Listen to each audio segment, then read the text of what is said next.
Hello everyone, I am Shikha and you are watching my YouTube channel Full Solution।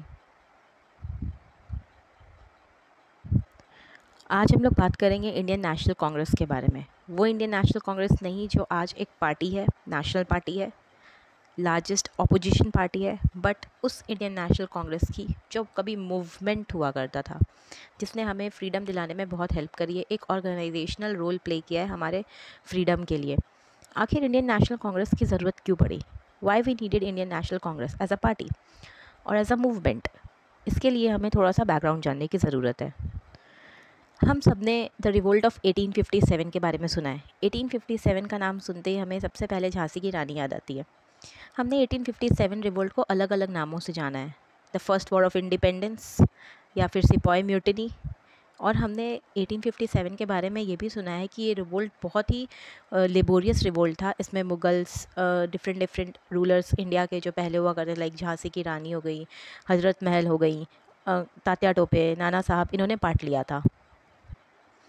But ये जो 1857 का revolt था, ये exclusively India के इंडिपेंडेंस के लिए नहीं था। ब्रिटिशर्स से इंडिया को छुटकारा दिलाना ये इसलिए नहीं था।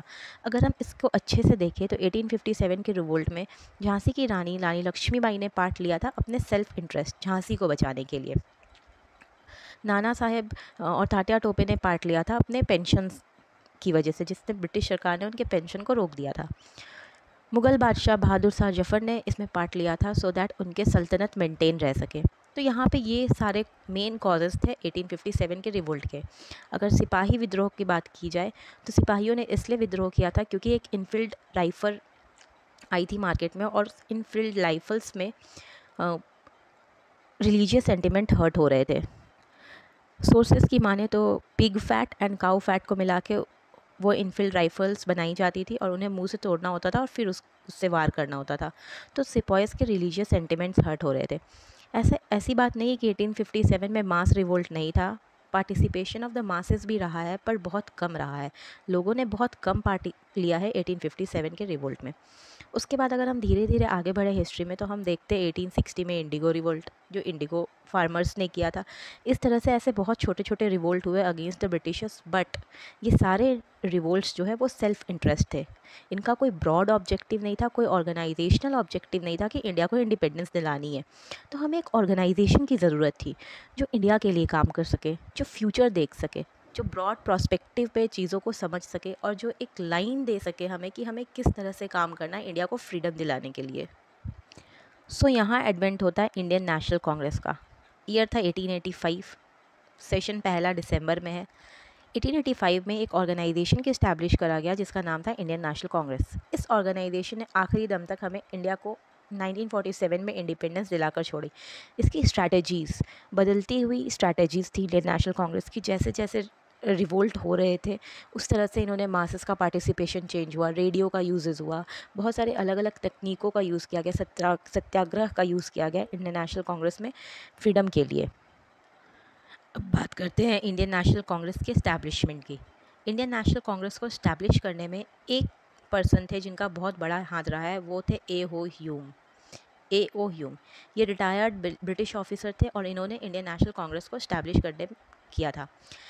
मानना यह है, दो थ्योरीज़ है इंडियन नेशनल कांग्रेस के इस्टेब्लिशमेंट से रिलेटेड। पहली कि ए.ओ. ह्यूम बहुत लिबरल थे, वो इंडिया के पेन को समझ सकते थे कि हाँ, इंडिया के पास एक रिस्पॉन्सिबल गवर्नमेंट होनी चाहिए, ये इनको अपने से रूल करना आना चाहिए, इसीलिए इन्होंने इंडियन नेशनल कांग्रेस का इस्टेब्लिशमेंट किया क्योंकि ये बहुत लिबरल थे। दूसरी थ्योरी ये है कि ए.ओ. ह्यूम ने ब्रिटिशर्स को बचाने के लिए इंडियन नेशनल कांग्रेस की इस्टेब्लिशमेंट की थी। इंडियन नेशनल कांग्रेस को एज अ बफर, एक दीवार की तरह इस्तेमाल करना चाहते थे मासेस और ब्रिटिशर्स के बीच में, ताकि लोग डायरेक्ट क्वेश्चन न कर सके ब्रिटिश अथॉरिटी से। बीच में इंडियन नेशनल कांग्रेस होगी तो इंडियन नेशनल कांग्रेस के पर्सन ही सिर्फ क्वेश्चन करेंगे ब्रिटिशर से, और जो भी रिवोल्ट होगा मासेस के बीच में, पब्लिक के बीच में, वो भी कम हो क्योंकि Indian National Congress as a organisation काम करेगी। इनका ये दूर दृष्टिकोण था कि इंडियन नेशनल कांग्रेस को वो पावर करके रखेंगे, उनका हाथ रहेगा इंडियन नेशनल कांग्रेस के ऊपर। तो ये दो थ्योरीज़ हमें देखने को मिलती है हिस्ट्री में। कुछ फैक्ट्स देखते हैं Indian National Congress related. Indian National Congress के पहले फ़ेज़ को, जो 1885 से शुरू होकर 1905 तक है, इसे मॉडरेट फ़ेज़ कहा जाता है। मॉडरेट फ़ेज़ कहने के पीछे बहुत सारे रीज़न्स थे। पहला रीज़न मॉडरेट फ़ेज़ कहने के पीछे ये था कि उस समय पे इंडियन नेशनल कांग्रेस में मॉडरेट लीडर्स का बोलबाला था। मॉडरेट लीडर्स मतलब वो लीडर्स जो मूवमेंट नहीं चाहते थे, जो रिक्वेस्ट करते थे ब्रिटिशर्स से, प्रे करते थे, पिटिशन फाइल करते थे, प्रोटेस्ट करते थे। 3P इनके स्ट्रैटेजीज़ को बोला जाता है, मॉडरेट लीडर्स के स्ट्रैटेजीज़ को, प्रोटेस्ट, पिटिशन एंड प्रे। ये इन 3 मेथड से चाहते थे कि ब्रिटिशर्स इनकी डिमांड को माने। Next fact, retired English civil servant A.O. Hume form the Indian National Union, later became Indian National Congress. उन्होंने नाम रखा था इंडियन नेशनल यूनियन, अब हम उसे बाद में इंडियन नेशनल कांग्रेस कहने लगे। 72 persons attended the first session. President was Momesh Chandra Banerjee, जिसे WC बैनर्जी भी बोलते हैं हम लोग, इन 1885। दिसंबर में पहला सेशन हुआ था इंडियन नेशनल कांग्रेस का। हर साल एक सेशन होता था।